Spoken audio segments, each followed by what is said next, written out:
அன்னைக்கு நான் ராமு ஐயாவை தேடி போனப்போவும் ஒரு வீட்டில் வேஷம் கட்டி ஆட தயாராகிட்டு இருந்தார்.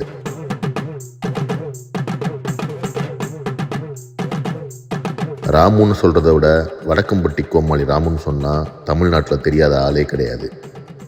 சொந்த பந்தங்கள் மூலமாக 5 வயசுலேருந்தே இந்த கலை ராமு ஐயாவுக்கு பரிச்சயமாக இருந்தாலும் 25 வயசில் ஒரு தவில்காரராக உள்ள வராரு. ஒரு கட்டத்தில் தவிலோட சுமையை தாங்க முடியாமையும் இந்த கலையை விட்டு வெளியே போக முடியாதபடியும் சூழல் உருவாக 35 வயசில் வேஷம் கட்டி ஆட ஆரம்பிக்கிறாரு. இன்றைக்கி ராமு ஐயாவுக்கு வயசு 70. 35 வருஷத்துக்கு மேலே ஆடிட்டுருக்க மாபெரும் கலைஞரோட அனுபவங்கள் தான் இந்த வீடியோ.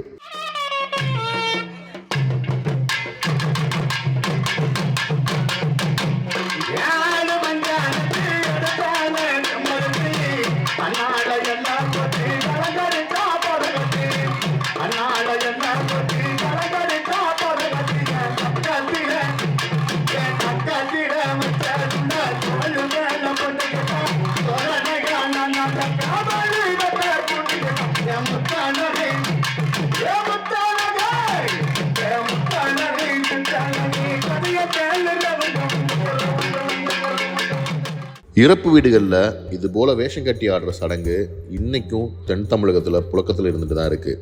தன்னோட வசதி வாய்ப்புகளை காட்டவும் இறந்தவரோட பெருமைகளை அவர் இல்லாதப்ப பேசுகிறதுக்குமா இந்த சடங்கு சம்பிரதாயங்களை கடைபிடிச்சிட்டு வர்றாங்க. ஆனாலும் இதற்கு பின்னாடி நடக்கிற தீண்டாமை கொடுமைகளும் அத்தனை சீக்கிரம் மறந்து போக முடியாதபடி வடுக்கலாக தான் இருக்குது இவங்களுக்குள்ள. எல்லா ஆளுகளும் பார்ப்பாங்க, எல்லா சாதியும் கல்ல வீடு, சக்கில வீடு, பறை வீடு பூரா வேலைக்கு பார்ப்பாங்க, கூப்பிடுவாங்க. ஓ சரி சரி. ஆனால் எதில் மெயினாக இருக்குது அந்த சட்டத்தை கூப்பிடுவாங்க. ஆட்டக்காரன் தான் முக்கியம். ஆட்டக்காரன் மேலக்காரன் எது மிச்சம் 2 நாயனா 2 தவுள் போட்டு அக்காச்சி அடிச்சு மாட்டா கோமாளி பேச்சுவார்த்தை சுத்தமாக இருக்கணும். அந்த காலத்தில் ஒரு கொட்டத்தை கொடுப்பாங்க, இது இப்படி ஒரு மாட்டு குடத்தை கொடுப்பாங்க, வேஷம் போட சொல்லி மாட்டு குடத்தை கொடுப்பாங்க. அதில் போய் உட்காந்து அந்த சாணிக்கிலேயே உட்காந்துக்கிட்டு வேஷம் போட்டு போவோம். மதியானம் ஆச்சுண்டா மத்தியானம் கஞ்சி என்ன கையாண்டு கேட்போம். போய் ஹோட்டலில் சாப்பாடு வாங்கி வந்துடுவாங்க. வந்து கையில் ஏந்தி குடிப்போம். கையில் ஏந்தி அப்புறம் கொஞ்ச நாள் கழித்து சேர்ப்பையில் கூழ் ஊற்றி தருவாங்க. சேர்ப்பையில் கூழ் ஊற்றுவியா? அப்போ சாதி மதம் பார்த்து என்னடா உங்களுக்கு கிணத்துல ஊற்றுவாங்க, சேர்ப்பையில் கொடுப்பாங்க. சேர்ப்பையில் அதுலேயும் சேர்ப்பையில் கொடுத்தும் பத்தணுண்டு. இப்போ நைட்டில் இந்த ஒரு கேதமாகி போயில கேதமாகி வீட்டில் கூழ் காய்ச்சிருப்பாங்க. அந்த கூழை கரைச்சி ஊற்றுவாங்க எங்களுக்கு. இலை வீட்டு கூழை இலை வீட்டில் கூழ் காய்ச்சிருப்பாங்க இல்லை, அந்த கூழை கரைச்சி எங்களுக்கு ஊற்றுவாங்க. செத்த இலை விட்டு இலை கூழை ஜாதி பார்ப்பாங்க. ஜாதியை பார்த்து ஓட்டத்தில் பாடுபாடு சொல்லுவாங்க. மதியானம் சாப்பாடு சாப்பிடுவோம். சாப்பிடாமல் பச்சைக்கு வாண்டுருவாங்க. அதுலேயும் சாப்பிட முடியாது. வீட்டில் வந்ததே அப்புறம் குளிச்சுட்டு சாப்பிடுவோம் நாங்கள். உங்களுக்கு தோணலையா, நம்ம என்னடா உங்கள் வீட்டு சாவு தாண்டா வரேன் நான், நீங்கள் என்னடா என்னை இப்படி நடத்துறீங்க அப்படின்னு உங்களுக்கு தோணாதா? சொல்கிறது உன்னோடவா தோணாதா உங்களுக்கு? அம்மா யார் எங்கள் வீட்லையா? எங்கள் வீட்டில் அதான தொழிலாக போச்சு எங்களுக்கு. அப்போ அப்படியெல்லாம் ஒழுக்கமாக சாராயம் குடிக்காமல் இருந்தால் பிரச்சனை இல்லை. சாராயத்தை குடிச்சிட்டு வந்தால் அப்புறம் விளக்கமாக தடியே விடுங்க. உடம்பு அலுப்பாக இருக்கும் இல்லையா? அம்மா அலுப்பு உன்னோடவா? ஒரு ஊசி போடணும் 3 நாள் சேர்ந்தடி ஆனாலும் நடக்க முடியாது. அங்கே இருந்து அப்படியே சோமலாமத்தே வந்துடுறது. சோமலாம் வந்து பேசாமல் சாப்பிட்டாலும் சாப்பிட்டுதேன், சாப்பிடாம கட்டில் படுத்ததேன். இவ்வளவு சிக்கல்கள் இருந்தும் இந்த தொழிலில் தனக்கு பிறகு தன்னோட பசங்க வர்றதை விரும்பவே இல்லை ராமு ஐயா. ஆனாலும் சூழல் அவங்களையும் இந்த ஆட்டத்துக்குள்ளே இழுத்து விட்டுருச்சு. அந்த வேலைக்கு வேணும்னா அப்படி வேலை கேட்டால் படிச்சுட்டு சும்மா தான் இருக்கிறாங்க, வேலை கிடைக்கல. படிச்சு சும்மா காலேஜ் போயிடுச்சு. ஒருத்தர் இந்த தோல் கொட்டு வாங்கி வச்சிருக்கேன் சின்னவன். இந்த பெரிய டம்முட்டு அடிக்கிறாங்கல்ல, அந்த கொட்டு வாங்கி வச்சிருக்கேன் அவன். என் மகன் இன்னொருத்தி வந்து அவன் கோமாளி வேஷம் போட்டு ஆயிடுச்சான். அந்த தொழிலில் இப்போ சொரக்காய் போட்டால் பாவக்காயா முளைக்கும், என்ன முளைக்கும்? சொரக்காய் தான் முளைக்கும். கோமாளி தானே. அது எப்படி கோமாளி மையம் டீச்சராக மாறும் இல்லையா? கோமாளி எத்தனை வருஷம் தான் ஆடிட்டு இருக்குது. அப்படி சொல்கிறேன். படிக்க வைக்கணும்ல, படிச்சிட்டோம்னா மாறிடும்ல எல்லாமே. படிக்க வச்சு தான் பஸ் ஓட்டினியா, வாடிப்பிட்டி மதுரை பஸ் ஓட்டினியா, 4ஆம் நம்பர் வண்டி ஓட்டினியா. பழையபடிக்க நம்ம கால் ஒடிஞ்சு போச்சு. எனக்கு கால் ஒடிஞ்சோமே பழையபடிக்க அம்மா அப்பா இப்படி போனான்னு சொல்லி டேச்சில் இறங்கிட்டேன். இதில் வந்து குடிக்காமல் நல்ல காசு. சூப்பராக காசு. ஆ ஆ ஆ இப்போ 25,000 பேசினாண்டா, 10,000 கொட்டுக்காரர்களுக்கு, 10,000 ஆட்டக்காரனுக்கு, 5,000 மிஞ்சம். குடிக்காமல் வந்தான். குடிக்காமல் இருந்தான். குடிச்சா பூரம் கொட்டிக்காவுக்கு வந்து வர வேண்டியது.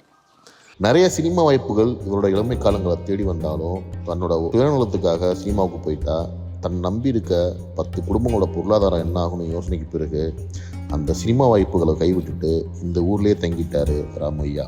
அஜராஜோட அதே வீர நட, அப்புறம் விகடகவி, அப்புறம் இன்னொரு படம் வந்து இந்த மதியான கூட்டம், பூமி கூட நீங்க பூமி ஆட்டாண்டியான். நான் அந்த ஹீரோ இருக்காருல்ல, அருவாள் வச்சுக்க அப்போ நான் உட்காந்துருக்கேன். நடிக்கிறதுலாம் இன்ட்ரெஸ்ட் இருக்கு உங்களுக்கு? நடிக்கலாம் விருப்பம் இருக்கு? இருக்கு. அதெல்லாம் நான் வடிவிலோட போடுவேன். நான் வடிவிலோட போடுவேன். நான் அப்பயே மானமுட்டா எங்கள் வீட்டில். ஏன் என்னாச்சு? எப்படி வடிவில் கூப்பிட்டாரு உங்களை? வடிவிலுக்கு மொதல் என்னை கூப்பிடுறாங்க. வடிவில் இப்போ தானே வடிவலுக்கு மொதல் என்னை கோமாளி வா, ஆடுறதுக்கு வா, அங்கே வா, போகும் கூப்பிட்றாங்க. இங்கே ஊருக்காரங்க 12 பேர், கொட்டுக்காரங்க 12 பேர் பாவதோஷமாக இருக்குது. அவங்கள விட்டு போனால் அவங்க எப்படி கஞ்சிடிப்பாங்க? ஒரு ஆளை வச்சு உங்களை வச்சு பொழப்பாங்க. ஒரு ஆள் நல்லா இருக்கு, அவர் ஆடுறாரு, நல்ல பேர் வாங்குறாரு அப்படின்னால விட மாட்டேன்ட்டாங்க. இல்லாட்டு போனான் அவர் என்ன வடிவேலு. வடிவெல்லாம் இந்த மரக்கா போட்டு தாளம் போட்டவர் எனக்கு தெரியாது. வடிவெல்லாம் பழக்கமாக தெரியுமா உங்களுக்கு? வடிவெல்லாம் அப்போ வடிவெல்லாம் இப்போ யாருன்னு கேட்டாலும் தெரியாதுவாங்க. இந்த பேர் எங்கள் ஊருக்காரரா டி அவர் பேர் என்ன பேர்? வருமத்தூர்காரரு. யார் அது? இந்த சந்திரசேகரா, சந்திரசேகர், வாகை சந்திரசேகர், வாகை குலம். அவரும் நம்ம வேணாட படத்துக்கு வந்திருக்காரு. இப்போ நான் வடக்குமட்டு கோமாளே பண்ணுறேன் தெரியலன்றாரு. அவர் நான் உங்களுக்கு தெரியுமா? வடிவேலுக்கு தெரியுமா உங்களை? வடிவேலு அப்போ நம்ம ஆடிக்கிறத வேடிக்கை பார்ப்பாப்பில். ஆடிக்கிறக்கு முடிச்சால தானே? ஆமாம், முடிச்சால மணி அந்த 9th அவனு கூட மாட அவனை அரக்கட்டை பீடியை குடிச்சு திருவாப்பில்ல. பார்த்துருக்கீங்க? அப்புறம் நாங்கள் சும்மா தட்டி தாளம் போட்டு தருவாப்பில்ல. பை கஞ்சி கிஞ்சா நாங்கள் வாங்கி கொடுப்போம், குடிச்சு தருவார். இப்போ ஆடு தெரியலன்றார். அதை விட நான் போயிருந்தேன்டா நல்லா இருந்திருக்கேன். உங்களை கூப்பிட்டாங்க அந்த படத்துக்கு? எந்த படத்துக்கு? அந்த படத்தை வடிவேல் நடிச்சு படத்துக்கு ராசாவின் மனசில் கூப்பிட்டா போய் நான் என்னன்ட்டு வருமுறை சொன்ன போகிறதில்ல. நான் 50 தூரம் போகிறதா, 50 தூரம் போய் அங்கே போய் கஞ்சிலம் கிடக்குறதா அப்படின்றதப்போ. இதை வெறும் கலையாக மட்டும் பார்க்காம தன்னோட உசுருக்கும் அதிகமாகவே நேசித்து இயங்கிட்டு இருக்காங்க இந்த கலைஞர்கள். தனக்கு நேர்கிற அவமானங்கள் எல்லாத்தையும் தாங்கிட்டு இயங்குறதுக்கு காரணம் இதில் கிடைக்கிற விசிலும் கைத்தட்டலும் தான். கோவிலுக்கு கரகாட்டத்துக்கு போவோம். கரகாட்டம் பிள்ளையோ 4 பிள்ளையும் வருங்க. அப்புறம் ராஜப்பட்டு கோம்பாலையும் நாங்கள்லாம் போவோம். போய் விடிய ஆட்டம். நாங்கள் அப்போ அந்த செட்டு வந்து இப்போ 12 மணி 1 மணி நிப்பாட்டுவாங்க. அப்போ நாங்கள் வந்து விடிய ஆடுவோம். எல்லாம் வேஷம் மாற்றுவோம். ராஜாராணி ஆட்டம், அப்புறமேலு கோனார் வேஷம், அப்புறமேலு குரங்கொத்தி ஆட்டம், அப்புறம் நல்லவங்கா, அப்புறம் மூக்காய் வேஷம். அந்த நல்ல அந்த அந்த அந்த மூக்காய் வேஷம், பூமி மூக்காய் வேஷம். அப்புறமேல லாஸ்ட்டில் பேயாட்ட காட்டாச்சுன்னு விடிச்சு போகும். விடிய ஆடுவீங்களா? விடிஞ்சாலும் விட மாட்டேன். அப்புறம் விடிய ஆகிட்டு மறுநாள் அப்படியே கேதை வரும். உறக்கத்தோடு தான் அப்புறம் போல போடணும்ல. மறுநாள் வந்து கோமாளி கட்டாயி நீ எங்கள் ஊருக்கு வன்முடான்னு வந்துடுவாங்க. பழசடை போட்டு வந்துடுவாங்க. அப்புறம் வரலன்னு சொல்ல முடியுமா? இப்போ ஐயாவிட்ட கூப்பிட்றீங்க, விடிய ஆடினப்போ வரலன்னு சொல்ல முடியாது. போய்த்து ஆகினேன். ஒரு ஊரில் மாய் சென்னைக்கு 5 ரூபா கொடுத்துட்டு போய் மருந்து குடிச்சிட்டு போனவர். போய் கோமாளிட்டு 5 ரூபா கொடுத்துருக்கேன், போய் கூட்டுக்காடான்ட்டாங்க. ஆனால் வாங்குதும்மா 5 ரூபா வாங்குதும்மாதேன். மாய் சென்னைக்கு திருவிழா பாட்டு போகிறாரு. இந்த கோமாளி 5 ரூபா வச்சுக்க, நான் விடியாங்காலம் சாப்பிட்றேன் வான்ட்டு போனார். விடியாங்காலம் சாப்பிட்றேன் வான்னு சொல்லிட்டு போனார். சும்மா விளாடுத்தேன்னு சொல்கிறான்னு சொல்லி நானும் விட்டுட்டு ரூஸில் விட்டேன். விடிய கோயிலில் ஆடிக்கிறக்கேன். விடியாங்காட்டில் கோமாளி உனக்கு 5 ரூபா அவர் தரோம்ல. அவர் செத்து போனார் வான்ட்டாங்க. ஏன்ட்டு வரலன்ட்டுவேன். போய் ஆடித்தே வந்த உறக்கத்தை பாதிப்படாமல் ஆடித்தே வந்தான். உறக்கம் வந்துகிட்டே இருக்கேன், வஞ்சித்தே இருப்பாங்க. இல்லை இன்னொன்றா உறங்கியிருக்கேன்ட்டுவாங்க. உறங்கி ஆடிக்கே இருக்கிற ஏய் சாப்பிட்டு இருப்பான். இல்லை வாடா பச்சை வீட்டுக்கார வாங்கமுடா வந்துக்கிருக்கா பொம்பளை அவனுக்கு சத்தம் போகிற வாடா கை சாப்பிட்டு கூப்பிடுவாங்க. சாப்பிடுறது என்ன செய்வேன்? சாப்பாடு வச்சுட்டு தான் போகணும். எல்லாத்தையும் அடிக்க வராங்களே, சாராயத்தை போட்டுவிட்டு. இன்னொன்று ஆடுறீங்க வாடா, எங்கள் தாய் மாமி வந்திருக்கேன், வச்சது கொண்டு போகணும், கோம்பாட்டுக்கு இருந்துக்கிட்டடா அப்படின்ட்டு வைவாக அது வந்தாலும் பழையபடிக்கா சாப்பிட்டும் சாப்பிடாம போய் ஆடி முடிக்கணும். ஆடி முடிச்சுட்டு லாஸ்ட்டில் போய் காசு கேட்க போனோம்டா. எங்கிட்ட ரூபா வயசிருக்க? எப்பா 25 ரூபா வயசுக்கணும்ப்பா. 25 ரூபா வயசு போதான்டா இல்லைன்னு சொல்லலை. அப்புறாணி விடுறா பாவம், அப்புறாணி விடு.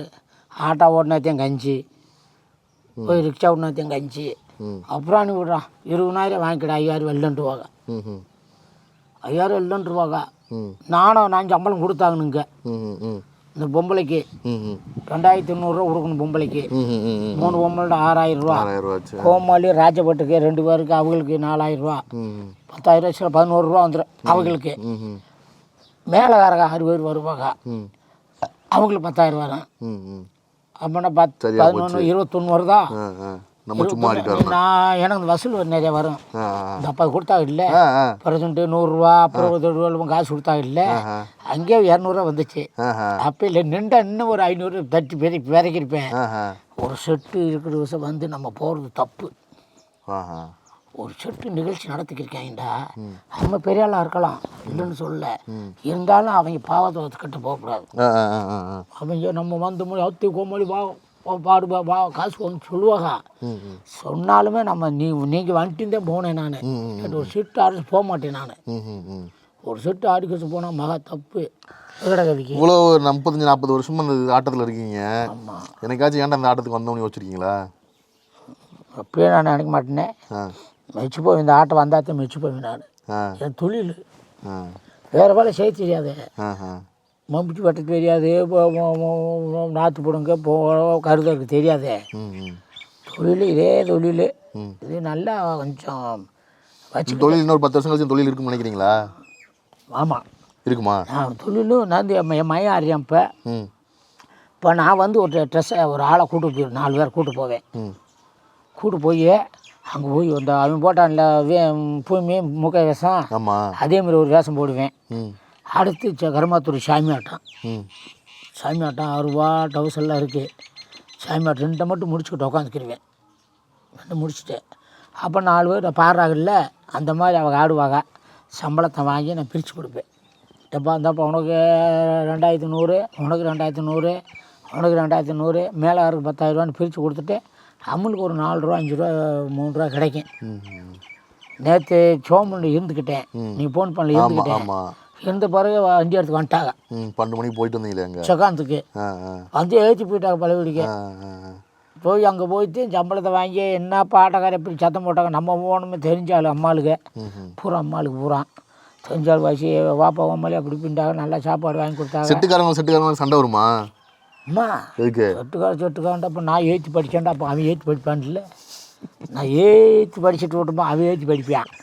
அவன் கொஞ்சம் இறங்க சட்டை படித்தான்டா. அத்தை என்னடா அப்படி படிக்கிறான்ட்டு வைங்க, என்னடா அப்படி இறங்கி படிக்கிறான். அவன் எப்படி ஏற்றி படிக்கிறான் அப்படின்னு அது கோமாளி கட்டி பார்த்தாலும் முடியல இல்லை. என்கிட்ட வந்து அவன் கட்டி பார்த்தால அவன் சுத்தம் முடியல. அவங்ககிட்ட இந்த கோமாளி கத்தனான். அவன் என்ன சுத்தம் இருக்கு அவனுக்கு? சுத்தமாக இருக்கணும். நான் அழகாக பேச்சுவார்த்தை சுத்தமாக இருக்கணும். பாட்டு கதைனாலும் எப்படி இதெல்லாம் இது பண்ணிக்கிறீங்க? எப்படி பாட்டெல்லாம் எப்படி மனப்பாடமாக வச்சுக்கிறீங்க? உள்ள மனப்பாடம் வச்சுக்கிறோம். நான் படிப்பு கம்மி தான். படிப்பு 4ஆம் கிளாஸ் தான் படிச்சிருக்கேன். பஸ்ஸு பார்ப்பேன், பத்திரிக்கை பார்ப்பேன், அப்படித்தான். அப்புறம் என் மயங்கணக்கா காலேஜெலாம் படிக்கலை, ஒன்றும் படிக்கலை. வாய் சட்டத்தில் அடிச்சுக்கிட்டேன். என் தம்பியாச்சும் படிச்சிருந்தேன். அவன் ராஜபட்டுக்காரன். அவன் படித்தான் 10வது 8வது படிச்சிருக்கான். அவன் இறந்து போனான். அப்புறம் இன்னொரு ராஜபட்டுக்காரன் அவன் கோமாளி போட்டு அவனும் இறந்து போனான். ஒன்று சண்டை வருமாப்பாங்க. 2 செட்டு அடிச்சுக்கிட்டேன். அவன் முந்தி அடிப்பான், இவன் முந்தி ஆடிவேன். முந்தி ஆரம்பிச்சு ரேஸில் போட முடியுமா? அப்போ இந்த 4 செட்டு வந்துச்சுன்னு சொன்னல, 4 செட்டு வந்துச்சோன்னா 4 செட்டில் 1,00,000 ரூபா வாங்குறதுக்கு சும்மா வாம்பாருக்கு என்னடா உட்காந்துக்கிருக்குன்னு சொல்லுவாங்க இல்லை. அப்படியே பார்த்தேன் நானா. என்னடா இவங்களுக்கு என்னடா வலின்னு பார்த்தேன். புதுசாக எல்லாம் டவுசரு தைச்சி வச்சுருந்தேன், கோடாங்கி டவுசரு 6 ரூபா. ஐயோ சாமி, அங்கேருந்து அங்கே கேத வீடு அங்கே இருக்குண்டா, இங்கேருந்து சாமி அடுத்த போட்டு டவுசரை போட்டு மாலையை போட்டு அப்படியே உயர ஏறி அருவமலை ஏறி நின்ட்டேன். ஊரே கைது வைத்தாங்க, ஊரே கைது வைத்தாங்க. அருவமலை ஏறி அந்த கொட்டரை எங்கே இருக்கு, அந்த கொட்டரைக்கு மேலே ஆடிக்கிருந்தா அருவாள் வச்சு அருவம் மேலே கொட்டை மேலே அருவம் மேலே அருவம் மேலே அப்படியே அதான் புரியுது கருப்புசாமி மாதிரி. கருப்பாக நடந்தேன். ஆ ஆ அப்போ கூட அந்த 3 செட்டு காலி பண்ணி விட்டேன். சப்பா. தொடர்ந்து நம்ம சேனலில் நலிந்த கலைஞர்களையும் நலிந்த கலையையும் எளிய மனிதர்களை பற்றி தொடர்ச்சியாக பார்த்துட்ருக்கோம். அடுத்த வீடியோவில் வேற ஒரு நபரோட சந்திக்கிறேன். தொடர்ந்து சேனலை பாருங்கள், சப்ஸ்கிரைப் பண்ணுங்கள். ஊருக்காக ஒற்றுமையா வந்துட்டாரு வாரு, முகாரி வந்துட்டாரு வாரு, அவன் நாட்டுக்காக நல்லது செய்ய வந்துட்டாரு வாரு, முகாரி வந்துட்டாரு வாரு. தந்தனத்தானே ஏலேலோ, தந்தனத்தானே ஏலேலோ, தந்தனத்தானே ஏலேலோ, தந்தனத்தானே ஏலேலோ.